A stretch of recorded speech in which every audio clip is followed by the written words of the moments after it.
नमस्कार, मैं हूं पूजा शर्मा। वक्त है आज के शब्दबाण का।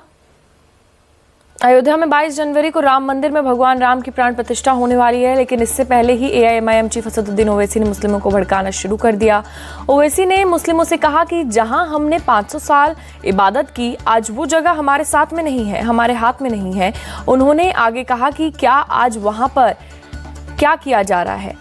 सिर्फ वही नहीं बल्कि 3-4 और मस्जिदें ऐसी हैं जिसमें दिल्ली की सुनहरी मस्जिद भी है।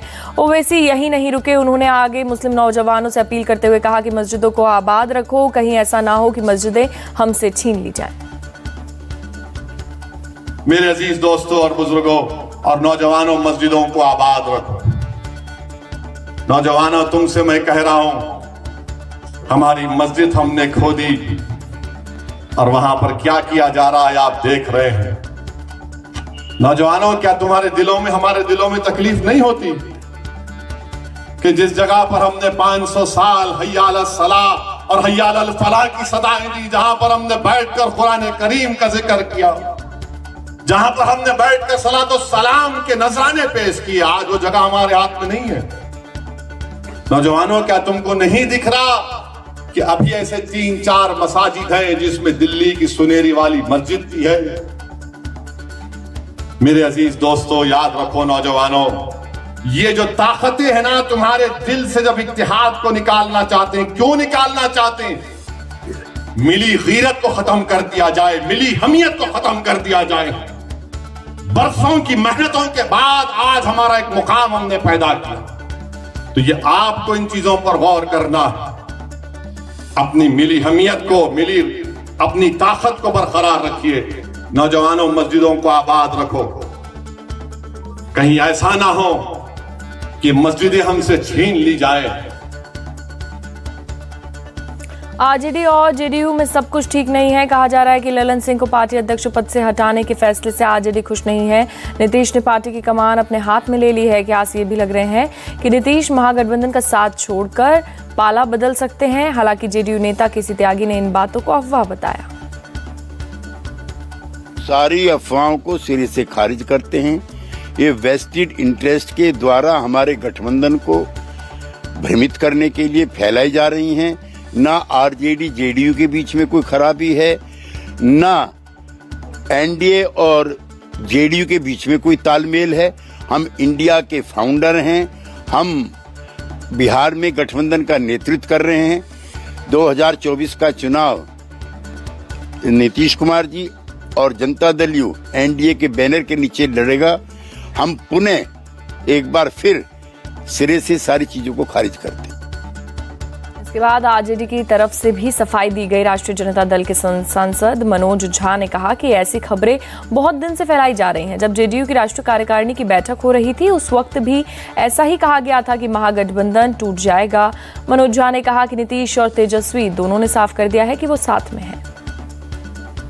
सबने देखा होगा साथियों, पूरे देश में और कोई मुद्दा नहीं था। एक मनगढ़ंत मुद्दे के आधार पर महागठबंधन की सरकार प्रतिदिन गिराई जा रही थी। लोगों के बीच में मतभेद मनभेद बताया करता था और एक पार्टी की अंदरूनी बदलाव को राष्ट्रीय स्तर पर ले जाकर के यूं बताया गया कि छीका टूटेगा, किसके भाग से पता नहीं। खैर, उस पर सब पर विराम लगा दिया माननीय मुख्यमंत्री जी ने, निवर्तमान अध्यक्ष जदयू ने और हमारे नेता तेजस्वी जी।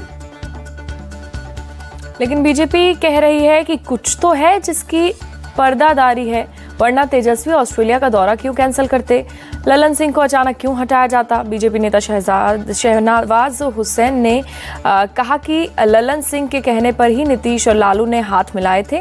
नीतीश को उम्मीद थी कि वो इंडिया अलायंस के कन्वीनर बनेंगे, लेकिन उन्हें कुछ मिला नहीं। ये बिहार में जेडीयू आरजेडी के अंदर कुछ तो गड़बड़ है। तेजस्वी यादव जी का दौरा कैंसिल होता ऑस्ट्रेलिया का, नीतीश कुमार जी ललन सिंह जी को अध्यक्ष पद से हटा के खुद अध्यक्ष बन जाते हैं। कहाँ तो चर्चा थी कि वो विपक्ष का चेहरा बनेंगे। अभी भी चर्चा हो रही है कि वो संयोजक बन सकते हैं और तेजस्वी यादव मुख्यमंत्री बन सकते हैं। तो ना आरजेडी के लोग मानने को तैयार है, ना जेडीयू के लोग मानने को तैयार है। ये लोग सिर्फ एक दूसरे पर शक की निगाह से एक दूसरे को देख रहे हैं। ये भारतीय जनता पार्टी ने स्पष्ट कर दिया है पहले भी, एक नहीं अनेक बार, जेडीयू और आरजेडी आपस में जो कुछ भी करें, हमारा इन दल से कोई संबंध न है न होने वाला है। जेडीयू में घमासान जरूर मचा है, लेकिन उस घमासान में दूर दूर तक हम लोग नहीं हैं। भारतीय जनता पार्टी और जेडीयू के बीच का जो रिश्ता था वो सदा के लिए टूट गया है। ये रिश्ता फिर से जुड़ना नहीं है। बिहार असेंबली में नेता विपक्ष विजय कुमार सिन्हा ने बड़ी बात कही। उन्होंने कहा कि लालू को एहसास हो गया है कि नीतीश पलटी मार सकते हैं, इसलिए उन्होंने जेडीयू के विधायकों को तोड़ने की कोशिश शुरू कर दी है। विजय सिन्हा ने कहा कि अब तक तो नीतीश और लालू दोनों अलग अलग रास्ते पर चल रहे थे, और दोनों अलग अलग रास्ते पर चल दिए होते अगर बीजेपी ना होती।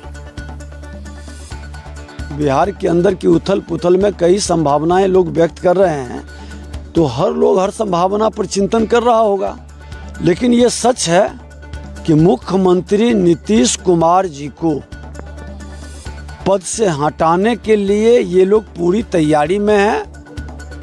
भारतीय जनता पार्टी के भाई से दोनों गलबहियां किए हुए हैं। अगर जो जितना भी दिन कुर्सी बच रहा है मुख्यमंत्री जी का, तो सिर्फ भाजपा के भाई से।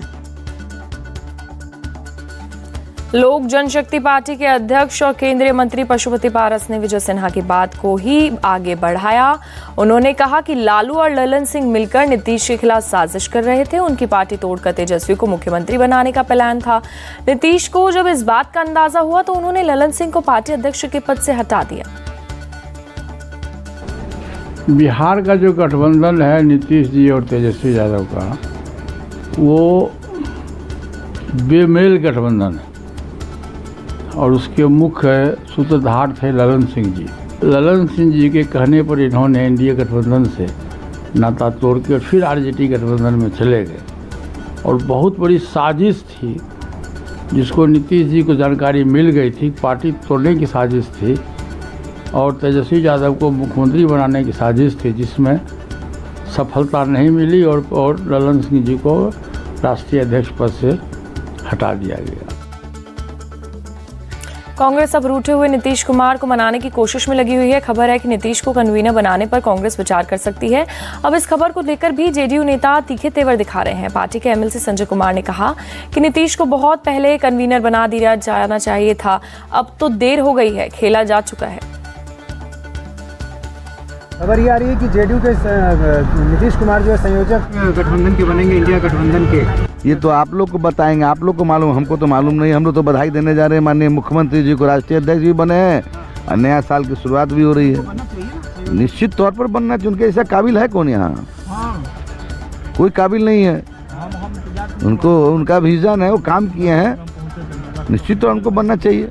देरी हो गई बहुत देर तो बहुत हो गया, सीट शेयरिंग में भी देरी हो गई, समय पूरा बर्बाद हो गया। तो अब आपको लगता है कि ये फैसला लिया जा रहा है, क्या वजह है? अब वो लोग जाने ना, फैसला पहले लेना चाहिए था ना, पहले लेते तो कुछ खेल और होता। अब क्या खेल होगा? खेल अब हम लोग देर हो गया ना। अगला एनडीए सारा चीज तैयारी कर रहा है, हम लोग बैठे हाथ पर हाथ रख के।